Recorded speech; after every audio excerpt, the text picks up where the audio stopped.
Te agradecemos este día, la oportunidad, Dios, de estar congregados. Te pedimos, Señor, que tu palabra hable a nuestras vidas, pero también, Señor, que de nuestro corazón salga alabanza y adoración delante de ti, que sea agradable. Te pido, Señor, por aquellos que vienen en camino, por aquellos que están fuera de la ciudad, por aquellos que por alguna causa no pueden estar aquí, Dios, y aquellos que están a la distancia. Bendice sus vidas en toda área, Padre, y te damos gracias por tus bondades. A mí dame la sabiduría, Señor, para trazar las ideas de tu palabra de manera correcta, de manera agradable a ti, Padre. Te doy a ti toda la gloria, en el nombre de Jesús. Amén. Pueden tomar su lugar. Pues bueno, gracias a Dios, los niños pasan a su clase. Gloria al Señor. Gracias a Dios por este día. Y el domingo pasado estuvimos hablando de unas situaciones muy importantes, muy necesarias, que nosotros debemos de entender, y hablamos de varios principios, ¿sí? El principal, el más importante que tocamos el domingo pasado fue este: si Dios lo dijo, Él lo hará. Si Dios dijo algo, Dios lo va a cumplir.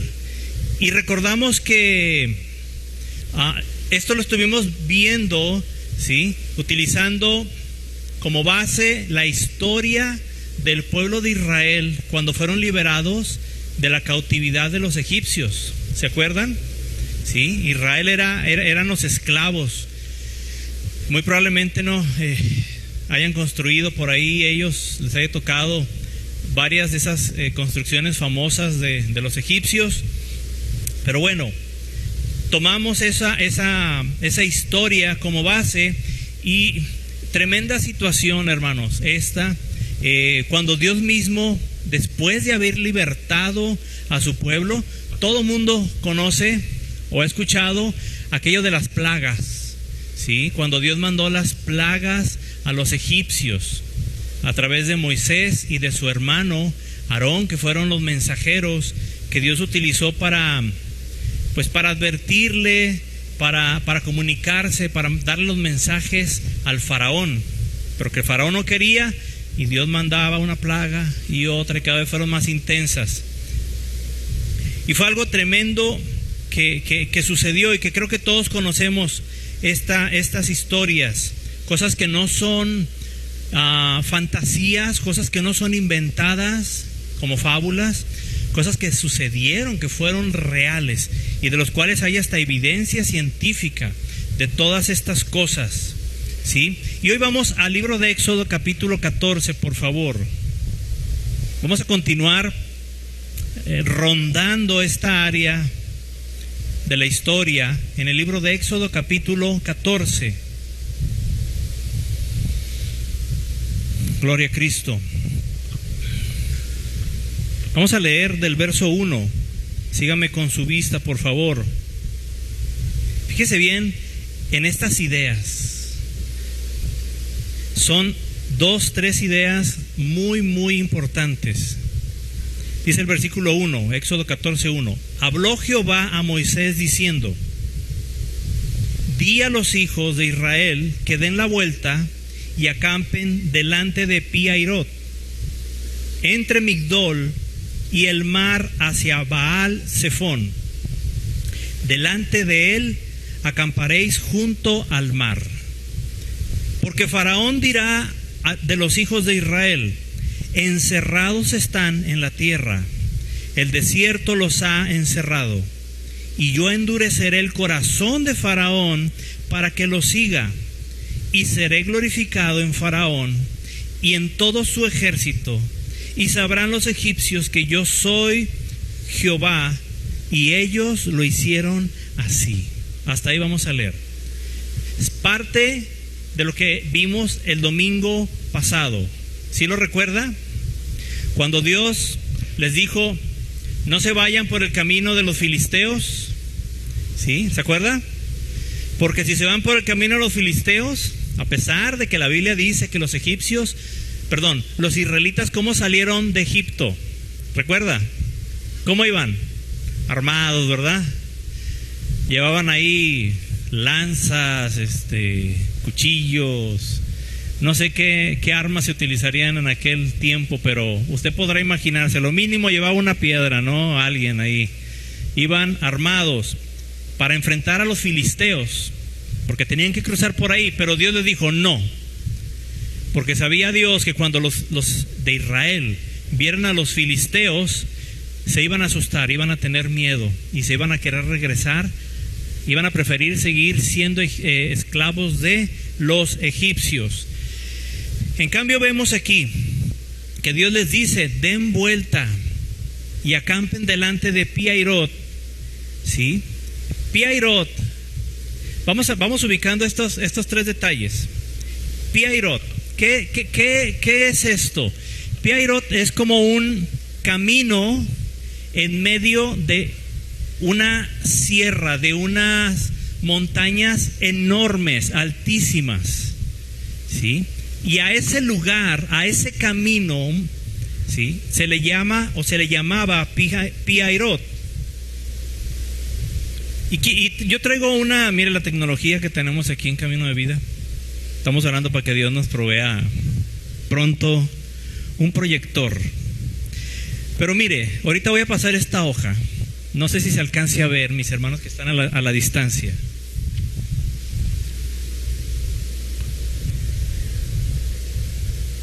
Sí, no sé si se alcance a ver, pero aquí hay tres cosas. Está Migdol. Esto son montañas enormes. ¿Sí? ¿Sí lo alcanzan a ver hasta allá, hasta atrás? Mis hermanas de las gradas. ¿Sí ven? ¿Sí? Ok. Entonces, aquí en medio de estas montañas hay una brecha. Obviamente se ve muy chiquita porque el tamaño de las montañas es enorme. Pero esta brecha probablemente tenía, no sé, a lo mejor hasta cientos y cientos y cientos de metros de ancho, ¿sí? Y esta brecha, este caminito, ese es Pi-Hahirot. Migdol es toda esta cordillera, ¿sí?, todas esas montañas. Ese es Migdol. Y este es el mar del que habla la palabra de Dios. Dice: el mar hacia Baal Zephón. Este es el mar. Y en esta planicie que se ve aquí es donde acamparon los israelitas. ¿Ok? Lo voy a pasar. Manuel, si me haces el favor, por favor. Miren, mis hermanos a la distancia, no sé si se alcance a percibir. Ahí le ponen pausa en el video. Oremos para que pronto tengamos el proyector, hermanos. Nos hace mucha falta. Pero bueno, utilizamos lo que tenemos, ¿verdad? Y nos gozamos. Entonces, ubique ahí Pi-Hahirot. Esa brecha era un caminito. Y vea cómo se va, ¿sí?, entre las montañas ese caminito. Ahí se alcanza a percibir. Pero eran montañas altísimas, ¿sí? Montañas como las que hay aquí hacia, ¿qué le gusta? Cananea, Imuris. ¿Quién no ha ido para allá? Yo creo que todos. Agua Prieta. Sí. Bueno, recientemente fuimos a Monterrey, nos fuimos por las montañas, la sierra, hay que cruzar la sierra de Durango. Bueno, de ese tamaño de montañas, de ese tipo de montañas, ¿sí? Yo sé que aquí en Hermosillo tenemos pues el Cerro Colorado, el Cerro de la Campana. ¿Cuál otro hay? El Bachoco. Son los únicos, ¿no?, que hay aquí, ¿sí? Y los vemos y sí están altos, pero no son una montaña. Bueno, esta era toda una cordillera, es toda una cordillera que existe. Y en medio había ese caminito. Entonces, Migdol era todas esas montañas, no había por dónde cruzar. Caminar por encima de ahí era prácticamente imposible. Se llegaba a esa parte, a esa playita, que también son muchos kilómetros, ¿sí?, de metros cuadrados de ahí. Sí, está enorme ese lugar. Ahí se pueden ver, ahorita ya hay instalaciones, sí, probablemente pesqueras. o de algún otro tipo de industria, y se ven chiquititas. ¿Por qué? Porque a pesar de que son lugares grandes, ¿sí? Es muy grande el área. Entonces, tomado con el satélite, es enorme ese lugar. Bueno, ahí llegaron. Entonces,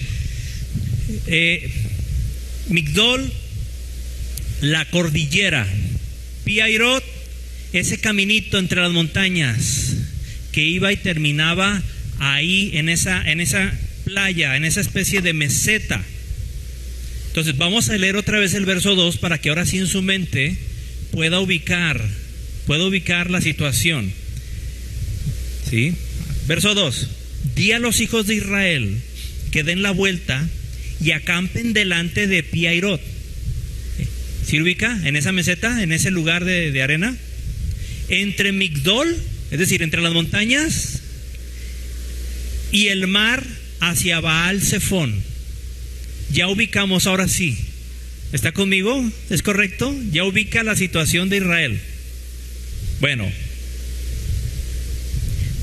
Dios los estaba mandando prácticamente a un lugar sin salida.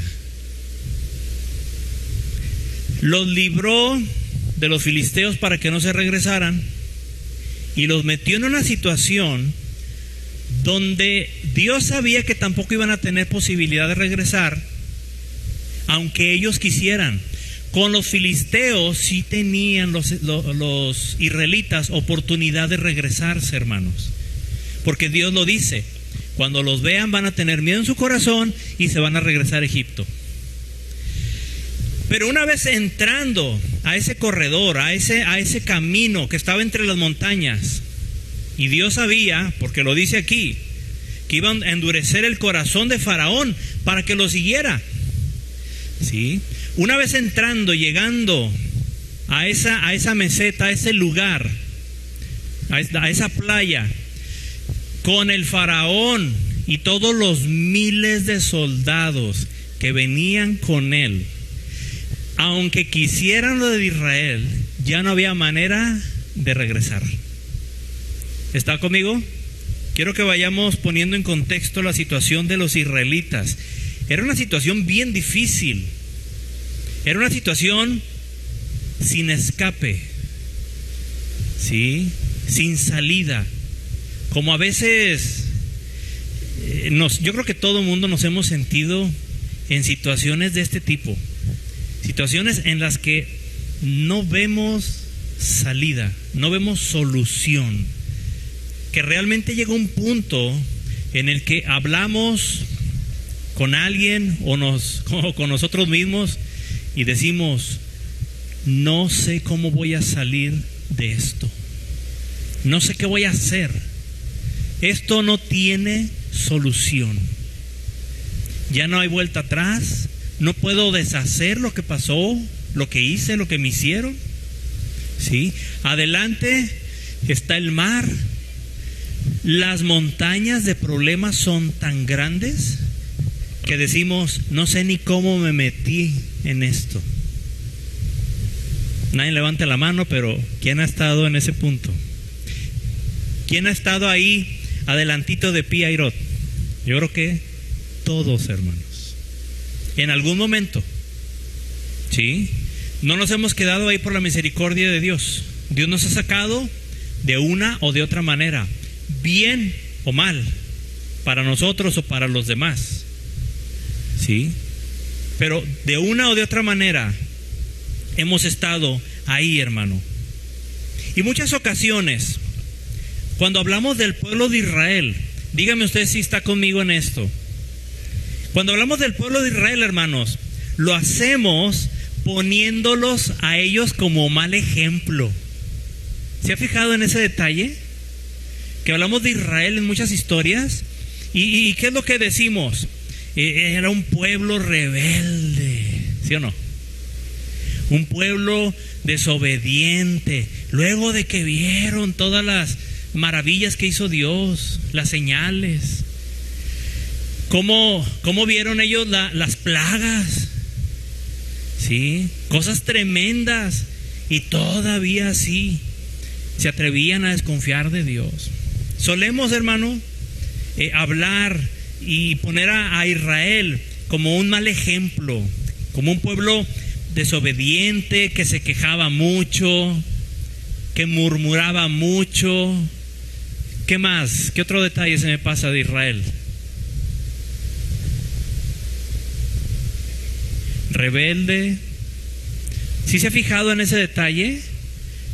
No siempre, pero en muchas de las ocasiones hablamos del pueblo de Israel, que por cierto, déjeme decir, ¿sí? El pueblo de Israel es un tipo de la iglesia de nosotros. O sea, que lo que estamos hablando de ellos es lo que suele suceder dentro de la iglesia también, porque es el tipo. Nosotros somos el Israel espiritual. ¿Sí ubicamos este detalle también? Entonces, pues hoy vamos a defender a Israel, hermano. También. Mire, son muchas las cosas malas del pueblo de Israel, pero déjeme decirle algo, son mucho más las cosas buenas del pueblo de Israel. Y a veces nosotros cometemos el error de ver en la gente, de ver en la iglesia, de ver en nuestra vida más las cosas malas, ¿sí?, que las cosas buenas. Dígame si estoy equivocado. Y le aseguro que son mucho más las cosas buenas en la vida de su esposa, su esposo, sus hijos, sus vecinos, la iglesia, lo que le está pasando, ¿sí?, lo que está viviendo. Son mucho más las cosas buenas que las cosas malas. ¿Cierto o no? Analícelo conmigo. ¿Sí o no son más las cosas buenas? Definitivamente, hermano. Y yo creo que aquí podemos verlo. Observe cómo Dios le dijo a Moisés: dile a todos los de Israel. Verso 1. Habló Jehová a Moisés diciendo: di a los hijos de Israel, y comienza a darle las instrucciones, que se regresen y vayan y se metan por ese caminito entre esas montañas que son impenetrables, ¿sí?, y se pongan entre el mar y las montañas. Y luego no solamente eso, sino que en el versículo 4, y eso también se lo tenía que decir Moisés al pueblo de Israel. Tome conciencia de este detalle que es muy importante. Verso 3, perdón. Porque Faraón dirá de los hijos de Israel: encerrados están en la tierra, el desierto los ha encerrado. ¿Sí? Todo eso le dijo Dios a Moisés que le dijera a los de Israel. O sea, los de Israel sabían que iban a quedar encerrados. Verso 4. Y yo endureceré el corazón de Faraón, es decir, voy a hacer que se enoje, que se enterque, ¿sí?, para que lo siga, y seré glorificado en Faraón y en todo su ejército, y sabrán los egipcios que yo soy Jehová. O sea, Moisés, diles que vayan por este camino, van a quedar encerrados y los de Faraón van a ir detrás de ellos. Diles al pueblo de Israel: encerrados, los van a perseguir, y todavía yo voy a hacer que se endurezca el corazón, ¿sí?, que se enterque el Faraón, que sea tanto su enojo, su ira, ¿sí?, que se aferre y agarre todo su ejército y vaya tras ustedes. Díselos al pueblo de Israel. ¿Cómo le hubiera caído a usted esta noticia si fuera de los de Israel? ¿Qué hubiera pensado? ¿Sí? Yo creo que si hubieran ido mexicanos, ya ve que ahora los mexicanos, los youtubers, ¿no?, de esos de mochila, que nomás agarran y se van a los países a visitar y luego ahí andan haciendo sus videos. Pues si hubiera habido un par de mexicanos, por lo menos, ahí entre el pueblo de Israel, y hubieran escuchado a Moisés diciendo todo esto que Dios le había dicho y que iba a pasar, porque era un hecho, ¿sí? Yo creo que los mexicanos hubieran dicho algo más o menos como: Dios, no nos quieras tanto. ¿Has escuchado eso? No me quieras tanto, Dios. A lo mejor hasta lo hemos dicho. Nos está yendo tan mal, y luego todavía parece que encima de lo malo vienen cosas más malas, y detrás de esas peores todavía las cosas, ¿sí? Que dentro de nosotros decimos: Dios, no me ames tanto, no me quieras tanto. Pero bueno, es un decir mío solamente esto. Pero sí pongámonos, no en los zapatos, pero sí en las sandalias de los del pueblo de Israel. ¿Qué hubiéramos hecho, hermano? ¿Tú qué hubieras hecho? No, Moisés, ¿cómo? Mira, me estás diciendo, ¿sí?, que de vuelta y que vayamos y nos encerremos en aquel lugar, porque el faraón nos va a perseguir y todavía Dios va a hacer que se endurezca más. O sea, Dios va a hacer que todavía se enoje hasta más, va a provocar en él que su enojo sea así enorme, que no le importe nada con tal de ir a matarnos. Y nos estás pidiendo que vayamos voluntariamente a meternos ahí, nomás porque Dios dice, nomás porque Dios te dijo. ¿Qué tan fácil sería eso? Los que somos padres, ¿sí?, que vemos a nuestros hijos, ¿qué diríamos? Oye, Dios, pues bueno, mándame a mí, pero pues mis hijos, ¿qué culpa tienen? Mis nietos, ¿qué culpa tienen, Señor? Mi esposa, ¿qué culpa tiene? ¿Sí? O manda a mi esposa, Señor. ¿Yo qué culpa tengo? ¿Verdad? Señor, te doy a mi suegra, llévatela en representación, Señor, de toda la familia. ¿Por qué dicen amén? Cris, ¿por qué? No es cierto, no estoy haciendo nada. Es broma. Pero sí, en ese contexto, hermanos, imagine cómo estaríamos nosotros. ¿Qué hubiéramos hecho? Honestamente, ¿verdad que está difícil? Verso 4, vamos a leerlo otra vez. Dice la palabra: y yo endureceré el corazón de Faraón para que lo siga, y seré glorificado en Faraón y en todo su ejército, y sabrán los egipcios que yo soy Jehová. Punto y seguido. Y dice: y ellos lo hicieron así. Wow. Ellos lo hicieron así. ¿Quiénes? El pueblo de Israel. Aún sabiendo que era el camino difícil, que era un momento en el que iban a estar en peligro de muerte de manera inminente, aún así, quejumbrosos, hermanos, como les hemos dicho, murmuradores, faltos de fe, y todo lo que hemos a veces hablado del pueblo de Israel, que no es mentira tampoco. Aún así, hermano, ese pueblo, dice la Biblia, y es algo que tenemos que reconocer. Dice la palabra, y lo dice puntualmente al final del versículo, y no nada más lo leamos de corrido, sino que todo lo que dice antes son cosas difíciles. Pero dice ahí: y ellos lo hicieron así. Mis respetos, hermanos, para aquel pueblo, que ya después a lo mejor estaban ahí con miedo al ver ya el momento, pero con todo tal vez y quejas, con todo, y yo no sé si qué habrán dicho, hecho, qué tantas cosas, ¿sí? El punto no es lo que hicieron, lo que hablaron después, porque podemos hablar muchas cosas y no hacer nada, pero podemos hacer cosas, hermanos, ¿sí?, sin decir nada, o aún diciendo cosas. Pero el punto aquí de ellos es que Dios, hermanos, vio la obediencia, porque el pueblo de Israel fue obediente. Y si fue obediente, le voy a decir por qué fue: porque le creyó a Dios, porque confió en Dios. No era nada fácil, ¿sí?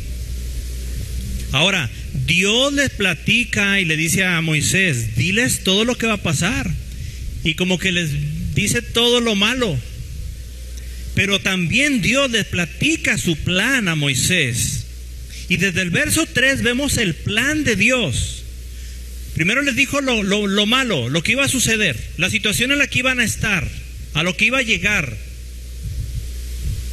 Pero Dios le platica su plan a Moisés. Verso 3: porque Faraón dirá de los hijos de Israel: encerrados están en la tierra, el desierto los ha encerrado. Es decir, son todos míos. Eso va a pensar Faraón. Pero el verso 4, aquí viene la acción de Dios. Dice: y yo endureceré el corazón de Faraón para que lo siga, y seré glorificado en Faraón y en todo su ejército, y sabrán los egipcios que yo soy Jehová. Los israelitas iban a quedar en un problema enorme. Y en un problema que, escuche bien esto, un problema que había sido planificado por Dios mismo. ¿Se escucha muy fuerte esto?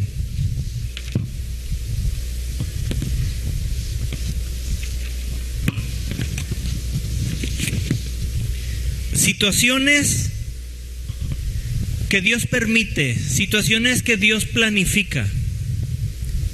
¿Sí sabe que no hay nada que suceda, que no sucede nada más por el permiso o la voluntad de Dios? Sí, aunque son dos cosas distintas. Permiso, sí, porque Dios lo permite, porque nos ha dado libre albedrío, aún para hacer hasta las cosas malas. Y no es porque sea la voluntad de Dios, pero Dios permite libre albedrío.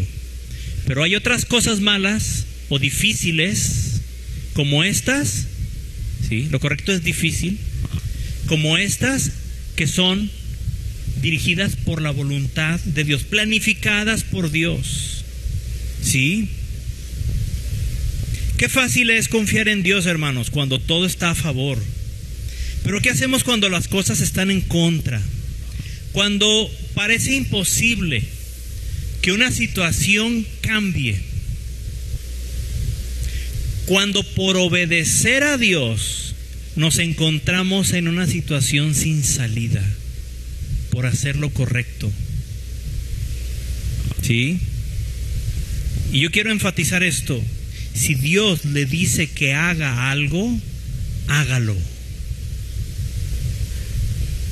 Pero si además le platica a Dios cuál es su plan, usted tiene una doble garantía de que Dios le va a llevar sano y salvo hasta el otro lado, sin importar el tamaño de la tormenta que esté pasando. Nada más por creerle y por obedecerle. Creer y obedecer, qué cosas tan difíciles, pero van ligadas. Yo puedo decir, creo en Dios. Los de Israel pudieron haber dicho: no, pues Moisés, qué buena onda eso que nos estás diciendo, me parece excelente, mira, ya platicamos, muy bien, por Dios, que nos va a sacar adelante y que se glorifique con el faraón y todo esto, pero y si lo creemos que lo puede hacer, pero no lo vamos a hacer. Hermanos, para hacer las cosas que Dios nos habla, para obedecer a Dios, tiene que haber fe real detrás de eso. ¿Sí?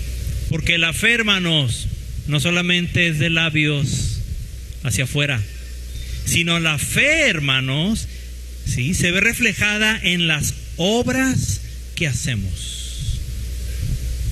Y este pueblo, dice la palabra, que así lo hicieron. ¿Le creyeron a Dios? Por supuesto que le creyeron a Dios. Y les decía, si Dios le dice algo, hágalo. Si le platica el plan, qué bueno. Si no se lo platica, no importa, usted hágalo de todas maneras. Aunque sea complicado, ¿sí? Aunque parezca imposible. Mire, yo recuerdo hace muchos años, pero muchos años, antes de que el Señor me llamara al ministerio a servirle, tendría yo 16, 17 años. Antes no me acuerdo si aquí también se hacía, pero en los camiones urbanos los ruleteros, que ya casi ni se les llama así, ¿verdad? Ya no se les dice ruleteros como antes. Allá en Monterrey, ¿sí? No me acuerdo aquí si también se hacía, se les daba un boleto cuando subía. ¿Sí se hacía eso? Subía uno y se le daba un boleto con un folio, ¿verdad? De que pagaste y ahí el chavo traía, ¿verdad?, un paquetote así, arrancaba un boleto y te lo daba, ¿sí? Después, cada cierto tiempo se subía un inspector para ver si el conductor le había dado boleto a todos los que iban en el camión, porque cada boleto era lo que contaba cuando él le entregaba la unidad, y de ahí sacaban la cuenta y le pedían el dinero del pasaje. Entonces había choferes, ¿sí?, que pues se hacían medios loquitos y no le daban, no sé, se subían 4 y daba 3 boletos, ¿sí? Y esos, no me acuerdo en cuánto estaba en aquel tiempo el camión, pero debe haber estado en que 3 pesos, 5 pesos, ¿sí? Muy poquito. Era para él totalmente. Entonces se estaba robando el chofer. O a veces se iba a bajar uno, no sé si a alguien le tocó, se iba a bajar uno y te decía, no ocupas el boleto para que me lo regreses. ¿Sí le tocó? ¿Sí? ¿Por qué? Para poder dar ese boleto otra vez. Bueno, yo trabajé de inspector en los camiones allá en Monterrey. Y era un robadero, hermanos. Entre inspectores y choferes, ¿sí? Yo recuerdo que traían ellos como una especie era un cartoncito doblado, y ahí venía la hora a la que habían entrado, y uno como inspector ponía el número, ¿sí?, de boleto que traía en ese momento, el folio, y checaba el otro número del inspector anterior. Entonces todos los que iban adentro tenían que traer entre el número del anterior y el mío, ¿sí?, el que me tocaba a mí. Y yo recuerdo que me subía a los camiones, hermanos, ¿sí?, y les enseñaba a uno una credencial que le daban a uno especial, y el camión se tenía que parar sí o sí, si no uno lo reportaba. Cuando no se paraba era porque le salía más barato el reporte que la cantidad, ¿sí?, de gente que traía ahí sin boleto. Entonces yo recuerdo que al subirme a los camiones abría el librito, y ¿qué cree que me encontraba ahí? Un billetazo ahí. Sí, un billetazo ahí. En aquel tiempo ni me acuerdo las cantidades, pero bueno, a ver si no sé, 20 pesos o algo así, yo creo. Pero por cada camión, fíjese, yo ganaba en ese tiempo, era bien pagado en aquel tiempo, 200 pesos. 200 pesos. Sí, y a la semana, y era un sueldazo. Dejé trabajo yo, un buen trabajo, donde ganaba, me acuerdo, 140 o algo así, para irme ahí porque era buenísimo el sueldo. Y había otro hermanito cristiano que trabajaba también ahí, y nos conocíamos de mucho tiempo. Y yo recuerdo que le preguntaba, oye, ¿qué onda le decíamos los moches? ¿Qué onda con el moche pues ahí de la ruta tal? Y él me decía, yo sí los agarro. Y yo, ¿cómo que los agarras? Dice, sí, yo sí los agarro. Y yo decía, no, es que si no lo agarro yo me voy a meter en problemas, decía él, era su justificación. Me voy a meter en problemas porque me van a agarrar coraje los inspectores pensando que yo soy el que los está reportando, si es que tienen algún reporte. Suena bastante lógico. Hubo choferes que golpearon inspectores. Los inspectores éramos chamacos de entre 15 y 17, 18 años. Y los choferes, imagínense, no sé, 25, 30, 40 años. ¿Sí? Y luego ya ve que están los choferes bien exquisitos, delgaditos. ¿Sí se ha fijado, verdad? Como que es un requisito. Están bien dados. Pero yo recuerdo que subía ahí a los camiones, y cuando me daban el billete, yo dejaba el billete ahí, hermano, y se me quedaban viendo, y ellos me preguntaban, de manera grosera, ¿verdad?, con malas palabras, que si yo iba a ir a reportarlos, ¿sí? Entonces yo les decía, si no tienen nada de que te reporte, no hay problema, ¿sí? Si no hay problema, pues todo bien. Imagínense cómo andaba yo. Me daba miedo, hermanos. Me daba miedo que llegaran los sábados cuando íbamos a cobrar los inspectores y a un lado los choferes, porque ahí saliendo era cuando había peligro. Pero yo decía, Señor, confío en ti. Confío en ti. Y el otro muchacho, ¿sí?, sacaba mucho más, hermanos. Yo sacaba 200, él sacaba casi 1,000 pesos a la semana. Ahorita sería como sacar que 10,000 pesos a la semana, yo creo. Sí, es el equivalente.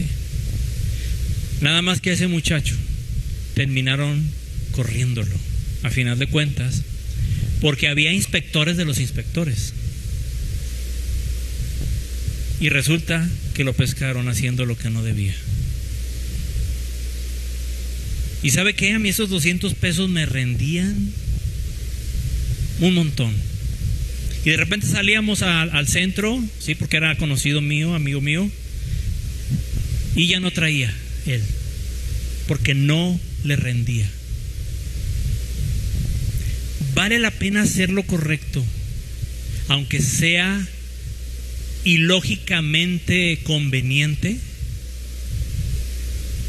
¿Sabe qué, hermano? Sí vale la pena. Era ilógico para el pueblo de Israel meterse ahí, encajonarse. Era una cárcel, un callejón sin salida. Pero hay algo que debemos de entender, y es que Dios, hermano, acompañó durante todo su viaje al pueblo de Israel. Desde ahí, desde el verso 1, desde el verso 2 del capítulo 14, que les dice: vayan por aquí, hagan esto, porque va a pasar esto, pero yo voy a hacer aquello. Dios ya estaba con ellos. Mire, vayamos un poco atrás, ahí el capítulo 13, verso 20. Dice: y partieron de Sucot, el pueblo de Israel partió de Sucot, y acamparon en Etam, a la entrada del desierto. Fíjese, verso 21, ¿qué dice? Y Jehová, ¿qué? Iba delante de ellos. Oiga, si yo voy a ir a algún lugar, yo quiero que Dios vaya delante de mí. ¿Quién dice amén? ¿Sí? Y fíjese cómo iba. Jehová iba delante de ellos de día en una columna de nube para guiarlos por el camino, y de noche en una columna de fuego para alumbrarles, a fin de que anduviesen de día y de noche. Verso 22. Nunca se apartó de delante del pueblo. Es decir, Dios nunca dejó de estar con ellos. Nunca se apartó de delante del pueblo la columna de nube de día, ni de noche la columna de fuego. Y Jehová iba delante de ellos, dice el verso 21. Israel, el pueblo escogido por Dios, no iba solo, hermanos. No iba solo, sin importar la situación. Nunca estuvo solo, a pesar de estar en el desierto por más de 40 años. Y yo creo que una de las principales características, ¿sí?, cuando alguien dice: estoy pasando por un desierto en mi vida, ¿usted qué entiende? ¿Qué está pasando? ¿Por qué? Por soledad, no tiene dirección, no sabe qué hacer, hay sequía, son momentos difíciles. Bueno, el pueblo de Israel estuvo 40 años en el desierto, pero no estuvo solo. Dios, dice la palabra, que iba en forma de nube en el día, ¿sí?, y en una columna de fuego durante la noche.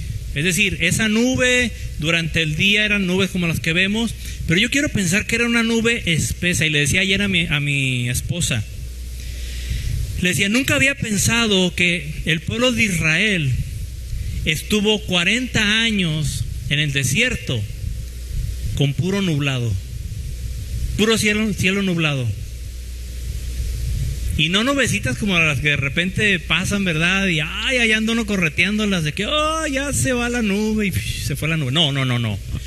Una nube de esas que tapan el sol, hermanos, y que hasta fresco se siente. Porque estar en el desierto, hermano, mire que ahorita lo estamos viviendo. Gracias por estos aires.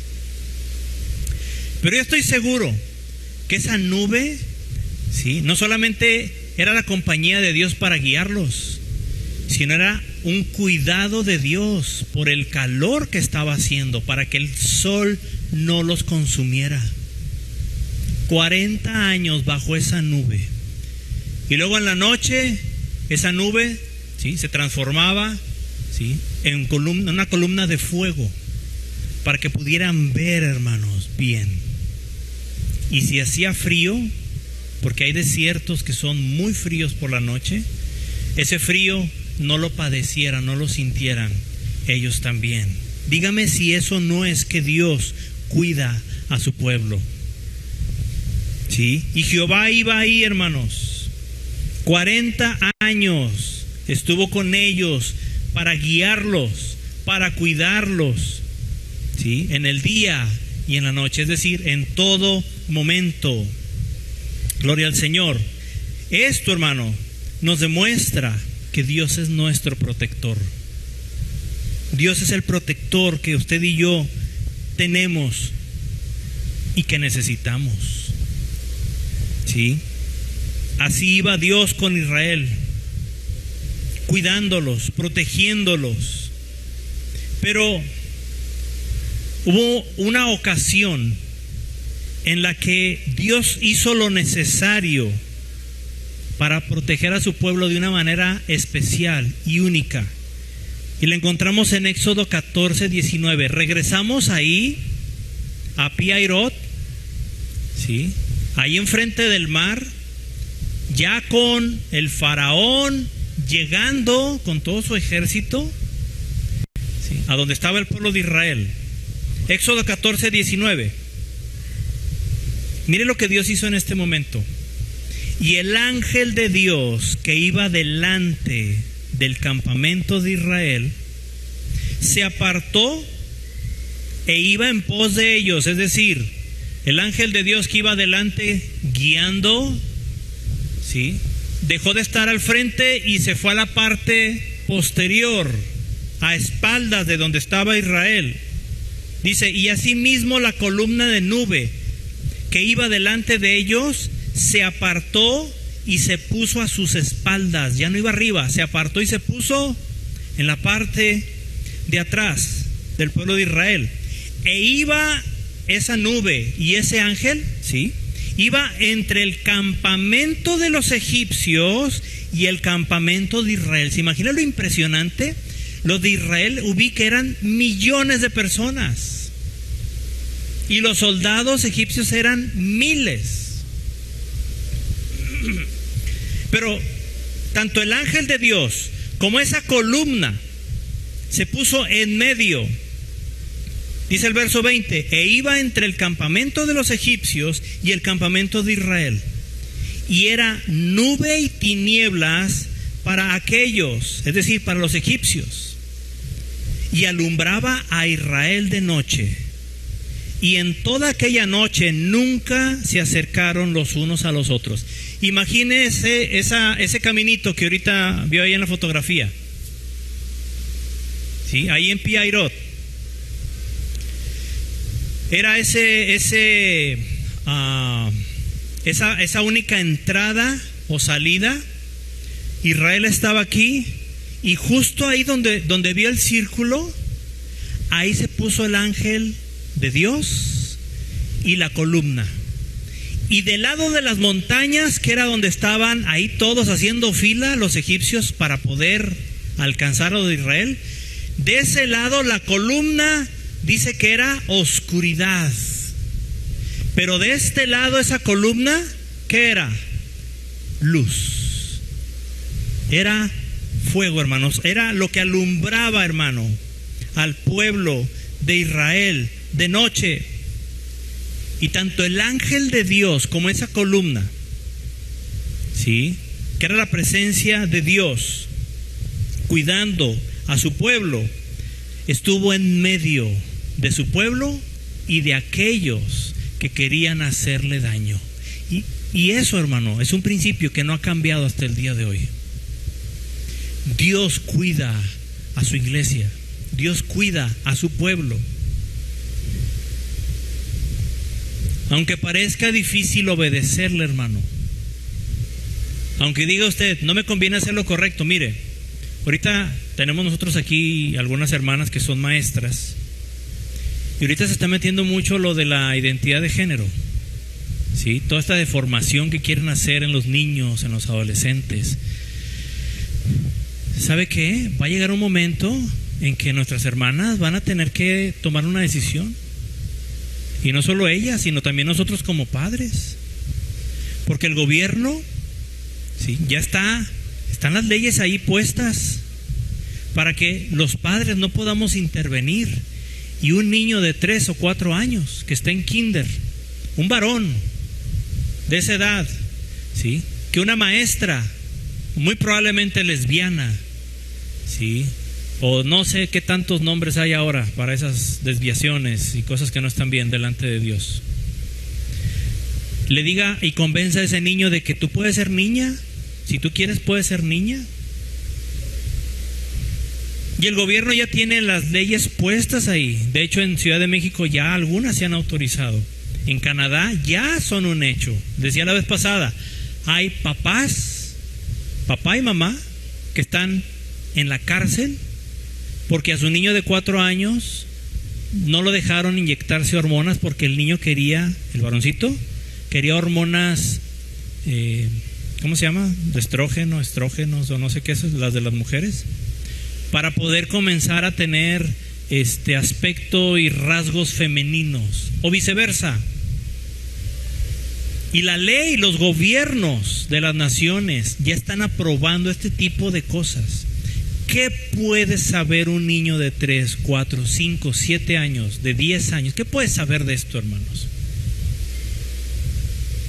Llegará el momento en que mis hermanas, en que usted, como padre, como abuelo, como abuela, como tío, como hermano en Cristo, tengan que enfrentar esto en las escuelas, en los trabajos.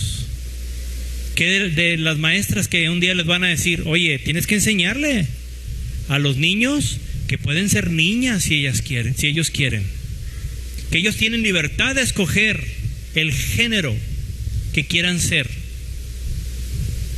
Imagínese, ¿a qué se van a exponer? ¿Sabe cuántos padres están en la cárcel en Canadá? Son bastantes, hermanos, y los metió el gobierno. Y la mayoría, le digo esto, son cristianos que prefirieron hacer lo correcto hasta lo último, aún sabiendo, ¿sí?, que iban a quedar atrapados en la ley humana y muy probablemente ser sancionados hasta la cárcel.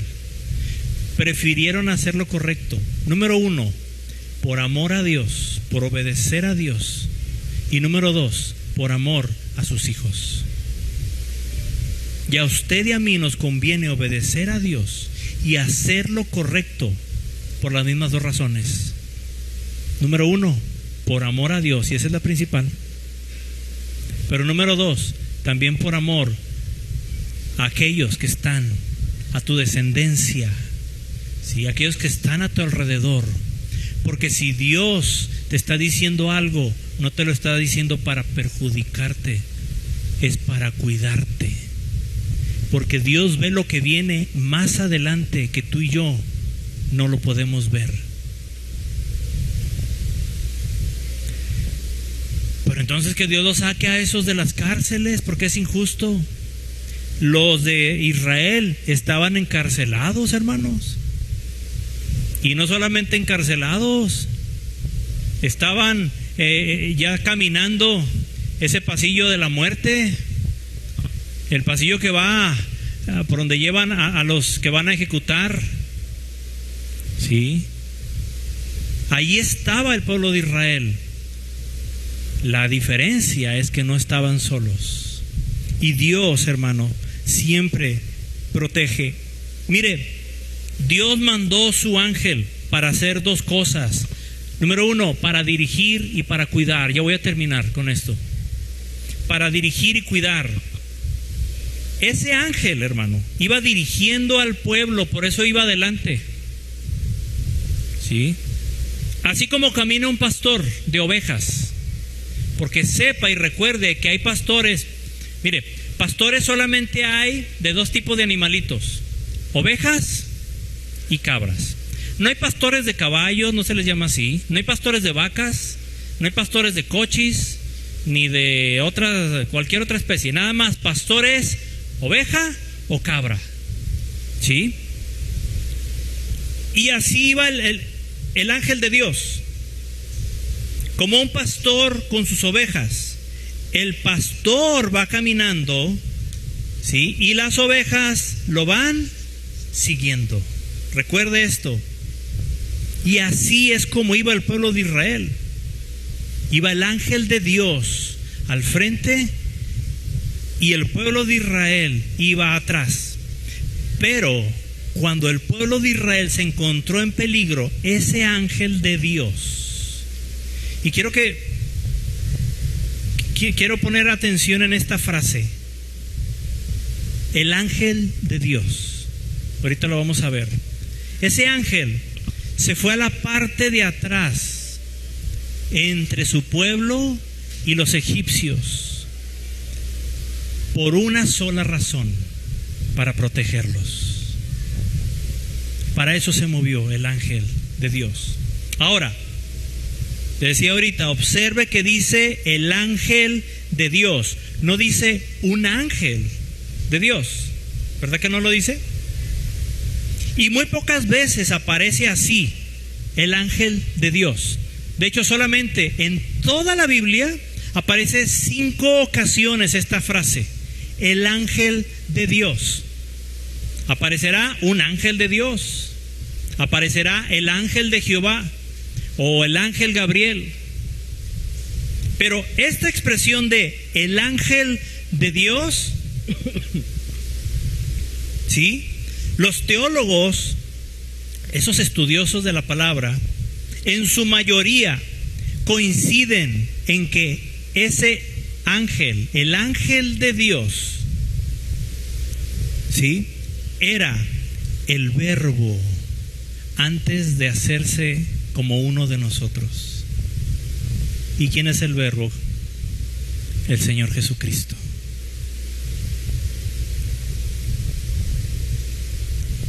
Y tiene mucho sentido esto, hermano. El Verbo, el Hijo de Dios, el Señor Jesús, antes de serse humano como uno de nosotros, cuidando a su pueblo de la misma manera que lo hace hasta el día de hoy. Recuerde que nosotros somos el Israel espiritual, somos el pueblo de Dios, y que hasta el día de hoy nuestro Señor Jesucristo sigue al frente de su iglesia, guiándonos, pero también cuidándonos, hermanos. Gloria al Señor. Cuando llegó el momento de obedecer a Dios, el pueblo de Israel, a pesar de que parecía nada conveniente hacer lo que dice la palabra, lo dice muy claro la Biblia, y ellos lo hicieron así. Ellos lo obedecieron. Hermano, aunque a corto plazo, obedecer a Dios parezca que es lo que no nos conviene a corto plazo, déjame decirte que a largo plazo veremos a Dios hacer milagros si tú y yo le obedecemos, si tú y yo le creemos. Aunque eso signifique meternos a un callejón sin salida, nada más por hacer lo que es correcto delante de Dios. Dios los acompañó al pueblo de Israel durante todo su viaje, y de la misma manera Él ha sido nuestro divino compañero del camino. Nadie como nuestro Dios para protegernos, para guiarnos. ¿Quién no ha visto la mano de Dios sacándolo de un problema? Dime si no has visto a Dios sacarte de un problema que dices, no supe ni cómo, pero ya estoy fuera de ese problema. No supe ni qué pasó, parecía imposible. El mar ahí al frente, las montañas enormes, ¿sí? Y Faraón, pero extra mega cruji enojado. Era imposible. Pero Dios hizo algo más imposible. Porque para Dios no hay nada imposible, dice la palabra. Y Él abrió el mar. Nadie se hubiera esperado eso, hermano. Y te aseguro que si tú estás obedeciendo a Dios, a pesar de que digas, es que no me conviene, esto me va a ir mal, me van a correr del trabajo por hacer lo correcto, voy a tener problemas con mi familia por hacer lo correcto, va a salir mal esto, ni modo. Pero si tú haces lo que Dios te está diciendo, lo que la Biblia nos enseña, obedecemos la palabra de Dios, tú puedes contar con este seguro que tenía el pueblo de Israel, que Dios iba delante de ellos y que Dios les prometió que nunca los iba a abandonar. Y Dios nunca te va a dejar, aunque tu mente te quiera llevar. Y es más, la gente, verá qué buena es la gente para aconsejar. ¿Se ha fijado? Ahora, lo aclaro y lo enfatizo. Tal vez lo hagan con la mejor intención.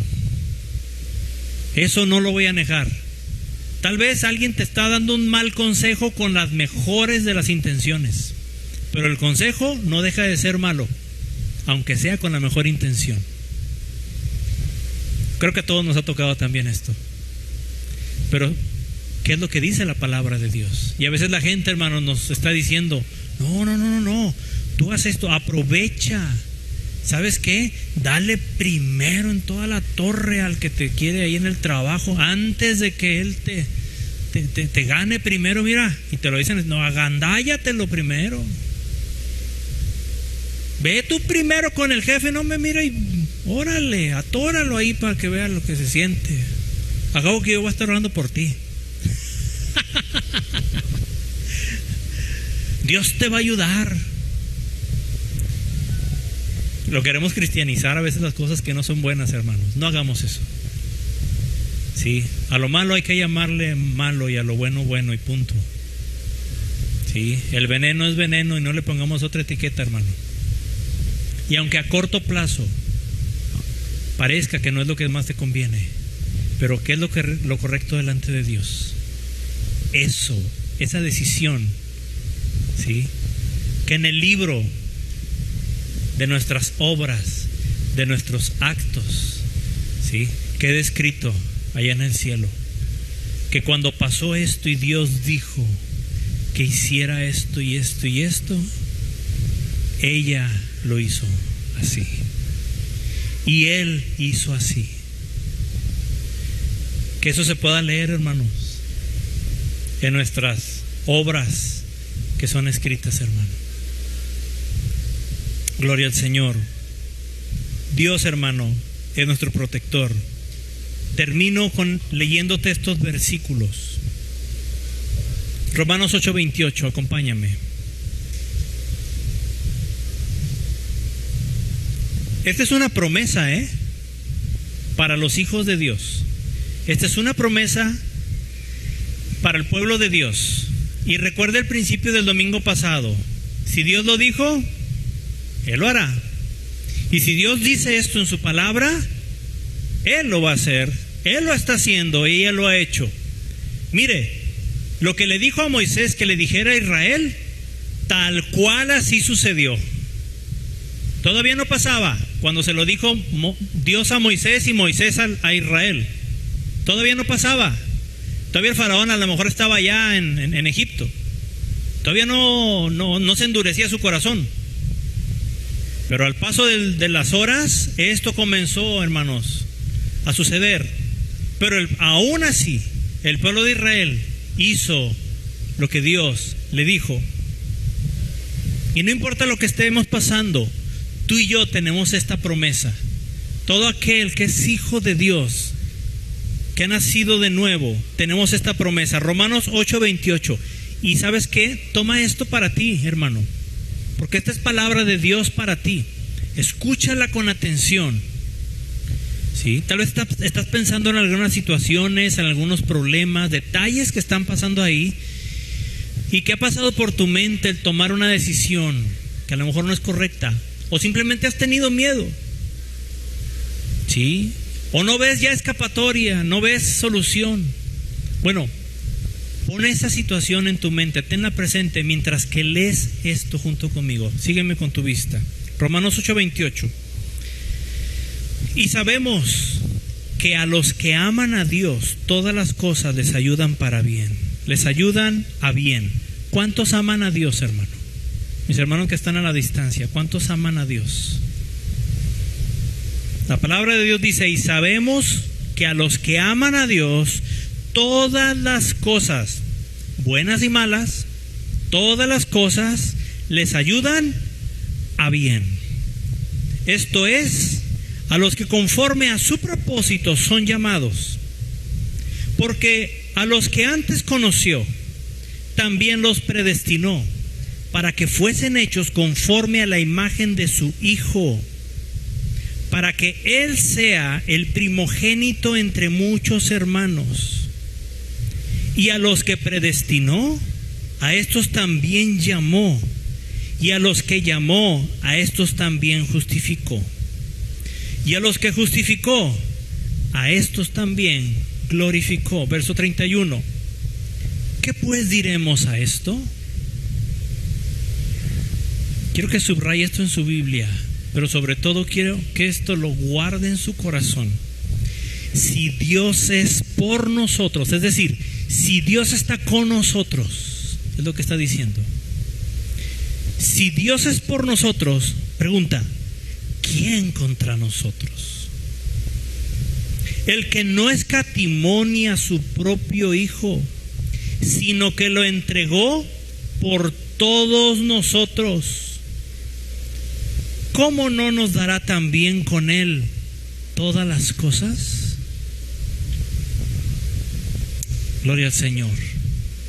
Usted y yo tenemos esta promesa y está vigente.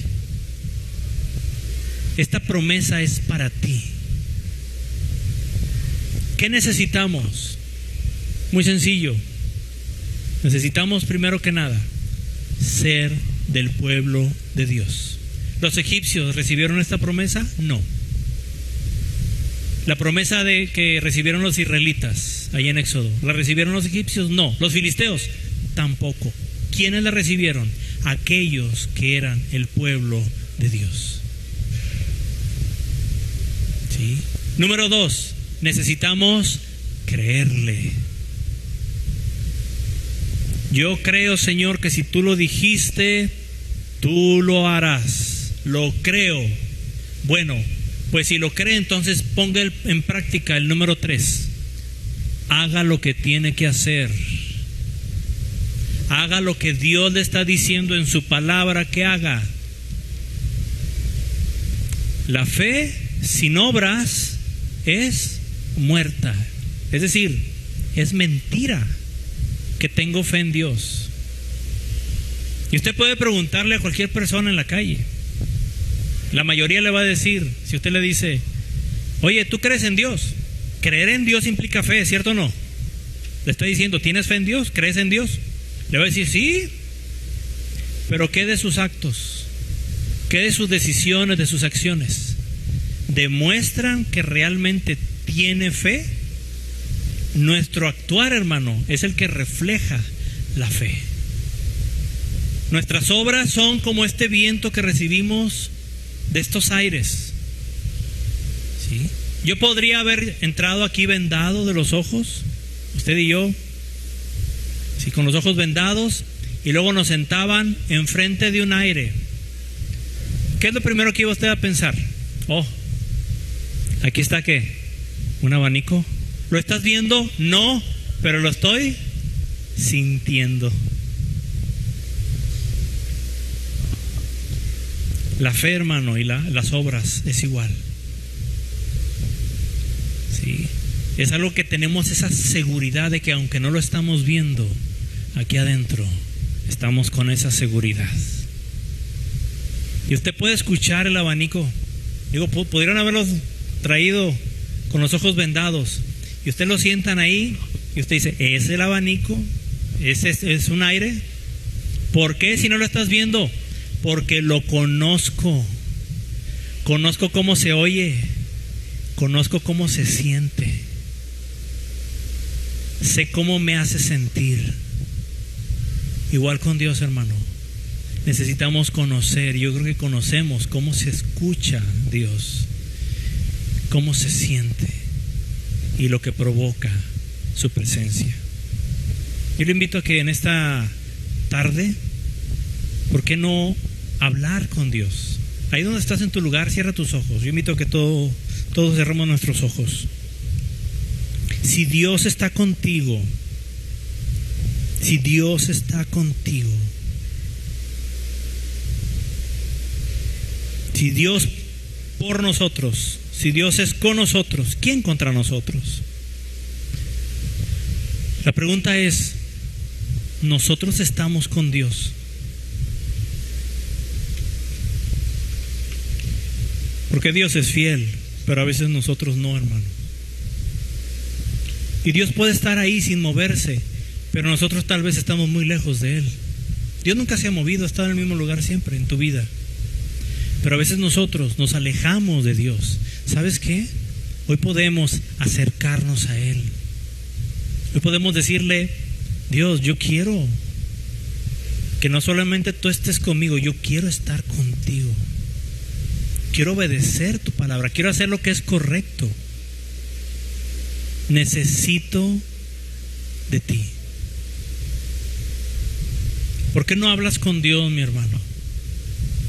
¿Por qué no le dices, Señor, estoy en situaciones muy complicadas en mi vida, pero necesito ayuda?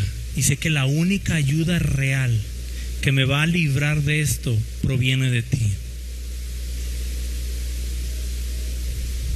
Señor, en este día queremos entregar nuestras vidas. Queremos presentar nuestras vidas delante de ti, rogándote, Señor, que tus ojos se inclinen, Padre, y vean nuestras situaciones, buenas y malas. Pero más que pedirte algo que tú hagas, hoy no queremos pedirte eso. Hoy queremos entregarte, no pedirte, entregarte. Hoy queremos entregar nuestra vida a ti. Te invito a que tanto allá a la distancia donde estás, o si estás viendo esto en grabación, mis hermanos que están aquí presentes, sí, entrégale tus problemas a Dios, sí, entrégaselos, pero antes entrégale tu vida. Entrégale tu vida, porque los problemas tal vez son situaciones divinas que Dios está permitiendo para que tú y yo lleguemos a la conclusión de que Él nos hace falta en nuestra vida. Y si es así, díselo a Él en tus palabras. Dile, Señor, te necesito. Te necesito. Ayúdame. Ayúdame, Señor. Yo sé que tú eres quien me guarda, quien me protege, pero también a lo mejor he hecho cosas que no son agradables delante de ti, pero ya no los voy a hacer más. A partir de hoy entiendo esto, porque sé que el final de eso me va a llevar a cosas malas, voy a tener un final trágico en mi vida. Pero hacer lo que tú nos ordenas, hacer lo que tú dices en tu palabra, aunque a corto plazo parezca ilógico, confiaré en ti, sabiendo que a largo plazo, Señor, seré librado, y no solo librado, sino hasta bendecido por ti. En este día te entrego mi vida. Dile a Dios eso, dile: en este día te presento mi vida y te la entrego. Y junto con mi vida entrego toda situación, cualquier circunstancia. Presento delante de ti, Señor, esas montañas altas que me tienen atrapado, ese mar que tengo enfrente y que no me deja avanzar. Presento a ti, Señor, a ese faraón, a ese ejército de problemas que me está atacando. Presento mi vida y te pido que tomes tu control. Y te entrego mi vida y te entrego también toda situación, Padre. En el nombre de Jesús, en el nombre de Jesús. Padre, yo te pido por cada hermano y hermana, cada amigo, amiga, presente y a la distancia. Te pido, Señor, que bendiga sus vidas, que sientan tu presencia en este momento. Y que después de escuchar esta palabra, su vida, Señor, no sea la misma.